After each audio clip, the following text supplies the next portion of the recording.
Hola, ¿qué tal? ¿Cómo están? Bienvenidos a una nueva cápsula semanal de BCI Corredor de Bolsa. Cuando uno revisa lo que es este último mes de octubre, vemos mercados que están en terreno positivo, la gran mayoría de ellos. En el caso de lo que tiene que ver, por ejemplo, Estados Unidos, crecimiento de alrededor de un 3%, Europa, poco más de un 2% también. La excepción de lo que es mercados en este último tiempo, en lo que va este mes de octubre, es nuestro mercado local, caídas de poco más de un 8%, se descorrelaciona no solo de las principales bolsas globales, sino también de sus pares latinoamericanos, es decir, uno puede ver un Brasil, un Colombia, un México creciendo en torno a un 2-4% aproximadamente, por lo tanto, muy descorrelacionada de lo que son las bolsas a nivel global. Obviamente tiene que ver la parte de los riesgos locales las que viene influyendo, vamos a comentarlo en unos minutos más adelante. En lo que tiene que ver con mercado internacional, mencionar un par de cosas. Se conoció el dato del PIB en lo que es la economía china, crecimiento de poco más de un 4%, el mercado estaba esperando poco más de un 5% para este tercer trimestre, lo que da cuenta de que hay preocupación de que haya una ralentización del crecimiento de los mercados en esta última parte del 2021, a pesar de que han venido respondiendo de manera positiva cuando uno veía, como les mencionaba, el caso del rendimiento de las bolsas.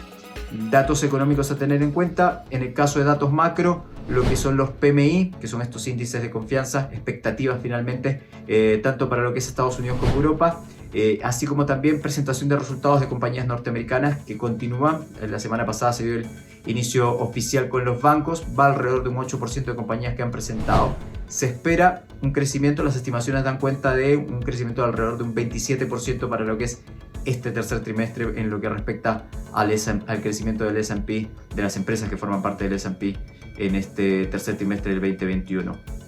Eso es en el plano internacional. Plano local, como les comentaba, un IPSA que retrocede poco más de un 8%, situándose por debajo de los 4.000 puntos. Esto tiene que ver principalmente con los riesgos locales que han seguido generando presión en el corto plazo en lo que respecta al mercado local. Vamos a seguir viendo un poco de ello en las próximas jornadas. Todas estas presiones obviamente tienen que ver con las discusiones que se van dando en el Senado. Hay incertidumbre todavía de la votación del cuarto retiro, que debiese definirse entre el 25 y 27 de octubre. Las elecciones que estamos próximas a tener siguen siendo un poco más también de incertidumbre lo que es el mercado y la presión que ha generado, que cuando uno compara lo que ha sido, por ejemplo, octubre del 2019, desde esa época a la fecha, ahí consideramos todo lo que fueron las manifestaciones sociales, lo que fueron las elecciones constituyentes, el tema de la pandemia, todos esos efectos, cuando uno revisa, hay acciones que están en este momento incluso en el nivel mínimo ya de estos dos últimos años. Es decir, considerando todos esos hitos, hay empresas que tienen un castigo que supera incluso todos esos momentos, por lo tanto debiésemos esperar que a la medida que puedan descomprimirse todos estos riesgos, una recuperación, particularmente las que tienen mayor rezago en este corto plazo. Este efecto de incertidumbre también se ve en el tipo de cambio, que si hemos visto la semana pasada incluso llegó a tocar niveles de 832. Ahí cuando uno revisa 832, 836, un poco los techos que pudiésemos tener, que son más significativos, de situarse por sobre 836, es decir, si continúan las presiones y la incertidumbre local, que cuando uno revise en mayor detalle, inversionistas locales y extranjeros han tomado posiciones contra el peso, esto es decir, ha venido favoreciendo precisamente el fortalecimiento del dólar en el corto plazo.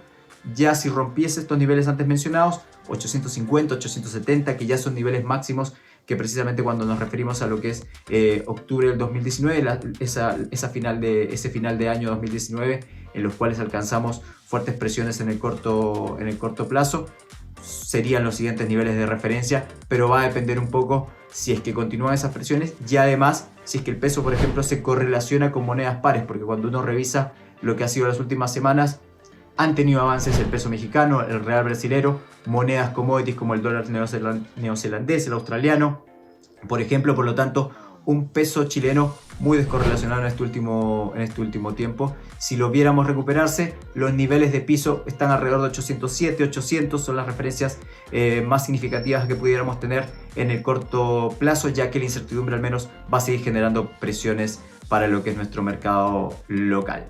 Bueno, eso es todo, nos encontramos en una próxima edición. Que estén muy bien.